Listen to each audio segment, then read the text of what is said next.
Assalamualaikum warahmatullahi wabarakatuh. Kami dari kelompok 4 akan mempresentasikan tentang pencemaran udara. Pencemaran udara didefinisikan sebagai masuk atau dimasukkannya makhluk hidup, zat, energi, dan atau komponen lain ke udara, atau perubahannya komposisi udara oleh kegiatan manusia atau proses alam sehingga kualitas udara menurun sampai ke tingkat tertentu yang menyebabkan udara tidak dapat berfungsi untuk peruntukannya. Zat pencemaran udara diklasifikasikan menjadi dua tipe, yaitu zat pencemaran berupa partikel yang merupakan butiran halus dan masih terlihat dengan mata seperti uap, air, debu, asap, dan kabut, serta zat pencemaran berupa gas yang hanya dapat dirasakan melalui penciuman atau akibat langsung. Gas-gas ini diantaranya SO, X, NO, X, CO, CO2, dan hidrokarbon. Dampak terjadinya pencemaran udara diantaranya sebagai berikut. Pemanasan global meningkatkan kandungan gas-gas pencemar di udara, terutama karbon dioksida yang merupakan gas rumah kaca, dapat menyebabkan pemanasan global. Panas matahari dan mencapai permukaan bumi seharusnya dipantulkan ke angkasa, namun karena bumi diselimuti oleh gas tersebut, panas matahari dipantulkan kembali ke permukaan bumi dan diperangkap di atmosfer. Peristiwa ini mirip dengan peristiwa di rumah kaca sehingga dinamakan efek rumah kaca. Hal ini berdampak pada meningkatkan suhu bumi yang dikenal dengan pemanasan global.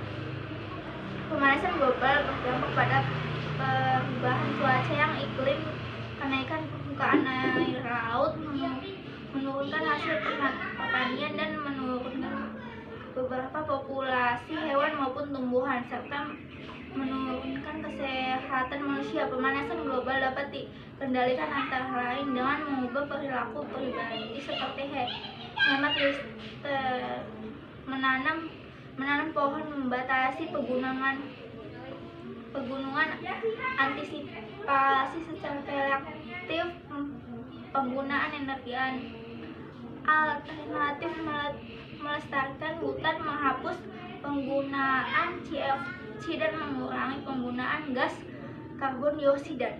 Hasil pembuatan S2 tempatan baru gas SO2 dan SO3 akan memiliki sifat gas SO2 akan memiliki jadi SO3 jika tekanan darah bahkan akan merupakan, dan karena SO2 merupakan inti substansi, dan jika merupakan air dan SO3 akan memiliki asam. Jika air hujan memiliki pH merupakan 5,6 juta sama gram. Dan dan bumi bersama dengan air hujan akan tempatnya juga sama merupakan air hujan azam, karena air hujan akan pH dan di bawah 6,6. Contohnya air hujan azam karena aliran jadian air hujan azam yang merupakan bagian barat selatan. Bahkan merupakan air hujan merupakan pH 0,4 dan 4,5. Haknya lagi merupakan pH 1,4. Air hujan sama asam. Kalau bawah mati dengan Pengaruh polusi udara pada organ tubuh manusia. Selain berpengaruh terhadap tumbuhan dan hewan, polusi udara juga berpengaruh pada manusia, misalnya terhadap organ-organ berikut. 1. Mata, yaitu mata menjadi berair, pedih, dan penglihatan menjadi kabur akibat senyawa-senyawa tertentu dalam asap. 2. Hidung, tenggorokan, dan paru-paru, yaitu iritasi pada hidung tenggorokan terasa seperti terbakar, dan partikel dapat melemahkan daya tahan paru-paru terhadap infeksi.